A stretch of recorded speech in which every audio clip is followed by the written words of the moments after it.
This is a tutorial video for teachers who are using the PikMyKid app for dismissal.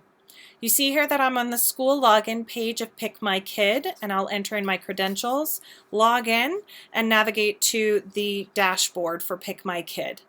Inside PikMyKid, I want to go to Dispatcher to access the after-school dismissal process. Okay, so here I'm going to select the line that I want to be in. Well, right now we are operating with 4 different lines. The first one is going to be the car, which is going to be the West Drive line. And then under Walker, we have 3 options, and those are base, sibling pickup, and Walker. So we're going to start first with car.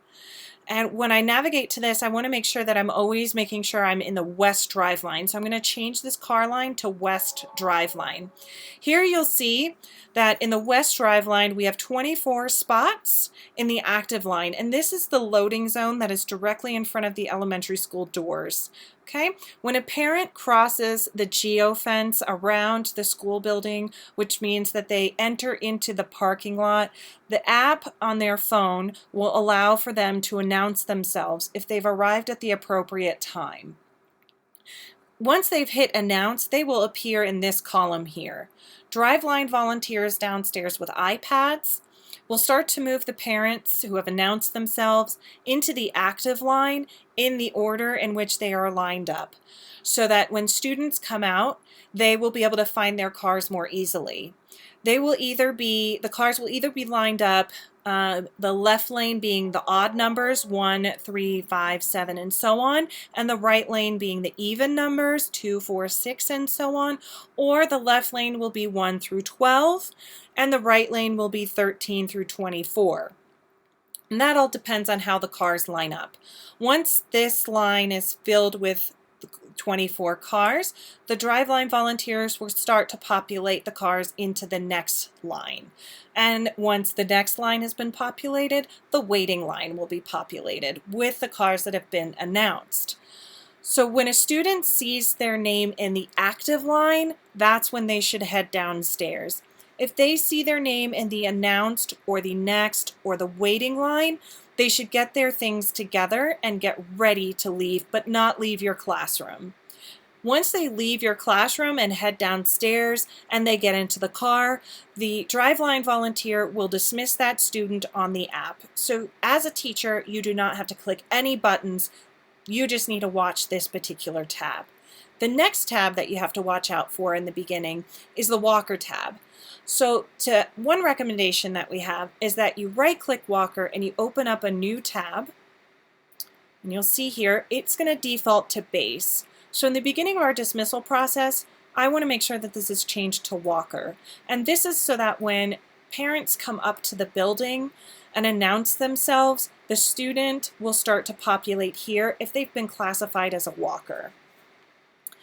And so as a teacher, in the first minutes of dismissal, I'm always going to make sure that I'm watching these 2 tabs.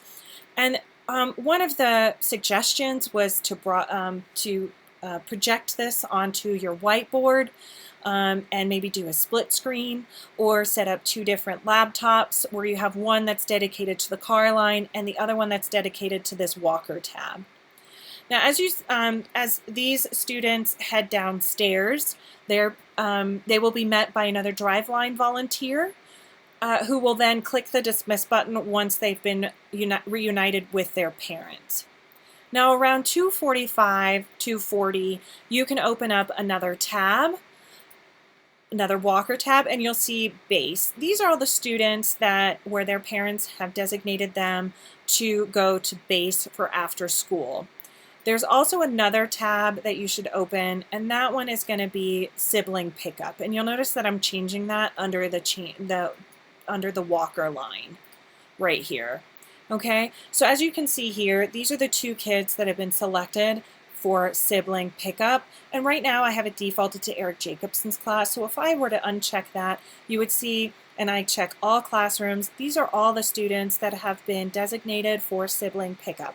So these would be the students that would go outside around 2:45 to meet their older sibling, or these are the students that are being held in classrooms until 2:55 when they meet their secondary sibling once they come out. And that's to either get into the car or that is to walk. Now again, you won't hit the dismiss button here. The only time as a teacher that you'll hit the dismiss button will be if you have a student that is going to base and you are dismissing them to base. So I hope that this was a helpful tutorial with some suggestions on how to use the PikMyKid dismissal program for after school. As always, please reach out with any questions.